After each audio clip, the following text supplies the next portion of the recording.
दोस्तों, अभी एग्जाम का सीजन चल रहा है और आप जानते हैं इसका मतलब घबराहट, स्ट्रेस, एंजाइटी या टेंशन किस चीज़ का?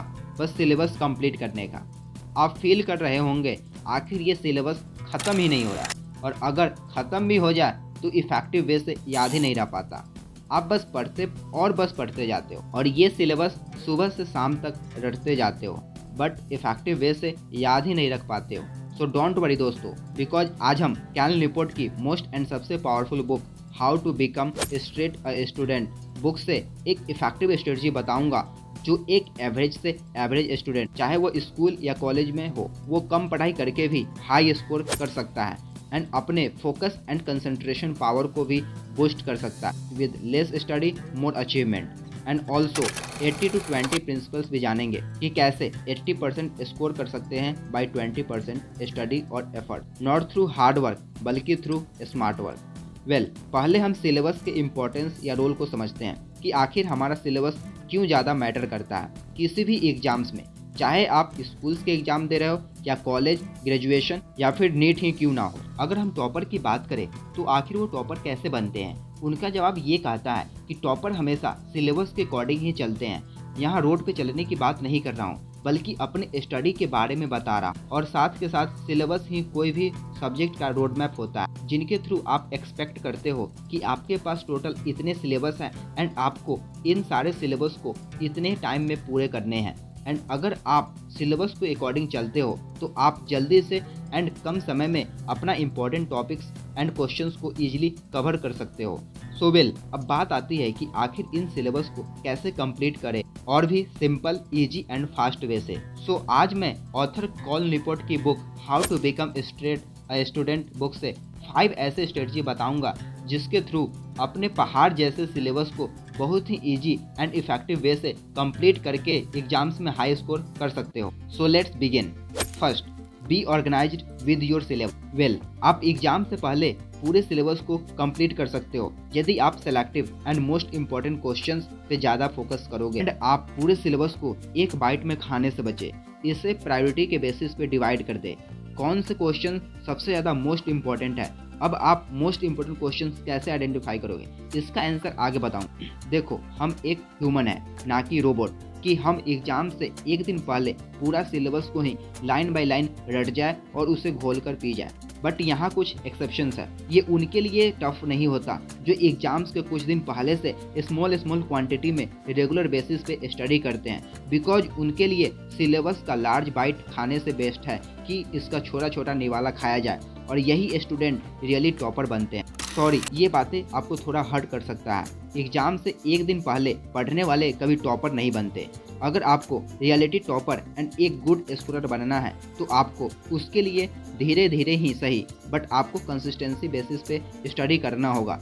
बट डोंट वरी, आज आपके साथ ये भाई खड़ा है, आप जरूर एक गुड स्कोरर बन सकते हो। बट उसके लिए आगे की और स्ट्रेटजी जानते हैं। Second, take a substantive break. Study में हमें ये देखने को मिला है हमारा ब्रेन किसी चीज़ को ज़्यादा लंबे टाइम तक कंसंट्रेट एंड फोकस नहीं रख पाता। उसके लिए हमारा एक पावर ब्रेक की ज़रूरत होती है। ऑथर बताते हैं स्टडी के लिए ऑप्टिमल टाइम 2 घंटे होते हैं। ये 2 घंटे को आप ब्रेक कर सकते हो। 45 minute in depth study and 15 minute power break. Again 45 minute in depth study and 15 minute power break. ये याद रखें कि ये 15 मिनट का ब्रेक सोशल मीडिया के लिए नहीं होना चाहिए। मैं फिर से रिपीट कर रहा हूँ, ये 15 मिनट का ब्रेक सोशल मीडिया के लिए नहीं होने चाहिए। बिकॉज मैं इसलिए कह रहा हूँ कि जब आप एक बार सोशल मीडिया ऐप्स में इंटर कर जाते हो तो ये 15 मिनट क्या पता आधे घंटे या फिर 1 घंटे भी बन जाएंगे एंड देन आप पढ़ने के बजाय और भी ज़्यादा डिस्ट्रैक्ट हो जाओगे। देखो, आप ये 15 मिनट के ब्रेक में आपको खुद के बॉडी एंड माइंड को रिलैक्स एंड हाइड्रेट करना है नेक्स्ट स्टडी राउंड के लिए। इन 15 मिनटों में बस आपको उस टाइम को एंजॉय एंड फन कर सकते हो। Again after 15 minute power break के बाद फिर से अपने स्टडी जोन में आ जाओ। देन इस तरह इस 2 घंटे को आप 4 घंटे, 6 घंटे या 8 घंटे या फिर 10 घंटे जितना चाहो उतना बढ़ा सकते हो। Third, follow the smarter way of study. अगर सिलेबस कंप्लीट करना चाहते ही हो और वो भी इफेक्टिव वे से, तो उसके लिए आपको स्मार्ट वे का यूज करना होगा। देखो, मैं स्मार्ट वे क्यों कह रहा हूँ, क्योंकि यहाँ एक रीज़न है। अगर मैं आपसे स्मार्ट वे की बात करूं कि आप पूरे सिलेबस के टॉपिक को पढ़ने के बजाय आप सेलेक्टिव स्टडी करो, जिससे कि आपको 20% टाइम में 80% सिलेबस कवर कर सकते हो, जिससे कि आपको पूरे टॉपिक पढ़ने की नीड नहीं होगी। आप मोस्ट इम्पॉर्टेंट थ्योरीज, मैथ के कैलकुलेशन, फार्मूले, स्केच और डायग्राम एंड ग्राफिकल प्रेजेंटेशन का ज़्यादा से ज़्यादा प्रैक्टिस करो। एंड एक और चीज़ सबसे ज़्यादा इंपॉर्टेंट रखता है कि आप अपने आंसर शीट को एग्जामिनर के सामने कैसे प्रेजेंट करते हो। उसके लिए आप अपने writing skills and presentation skills को इम्प्रूव कर सकते हो। आप ये कर सकते हो कि आप इम्पोर्टेंट पॉइंट्स एंड हेडिंग को अंडरलाइन और हाईलाइट कर सकते हो। बट एक बात याद रखना, एग्जाम्स में भूलकर हाईलाइटर पेन का यूज मत करना। ऑलवेज 2 चीज़ों को यूज कर सकते हो लिखने के लिए, एक blue pen and black pen and second pencil. Fourth, collect PYQ and practice regularly. PYQ means previous year question paper. Well, exams में मोस्टली ज़्यादा चांसेस होते हैं कि करेंट क्वेश्चंस PYQ क्वेश्चंस पे बेस्ड हो, एंड कभी कभी तो सेम हूबहू वही PYQ क्वेश्चन आ जाते हैं, बट इसके चांसेस कम होते हैं। PYQ क्वेश्चन हमें पहले से प्रिपेयर रखता है एग्जाम्स के लिए। हमें एग्जाम से पहले कैसे क्वेश्चन एंड टॉपिक पे ज़्यादा ध्यान देना चाहिए, ये PYQ बताता है। एंड आप PYQ से ही मोस्ट इम्पॉर्टेंट क्वेश्चंस को आइडेंटिफाई कर पाते हो। सो जितना ज़्यादा हो सके आपको PYQ क्वेश्चंस को ज़्यादा से ज़्यादा प्रैक्टिस करना चाहिए। इससे कि आपको प्रैक्टिस के साथ साथ एग्जाम्स में सबसे ज़्यादा टाइम आने वाले क्वेश्चन के बारे में पता चलेगा, एंड आप आइडिया लगा पाओगे कि कौन से टॉपिक एंड क्वेश्चंस आपके लिए सबसे ज़्यादा इम्पॉर्टेंट होंगे।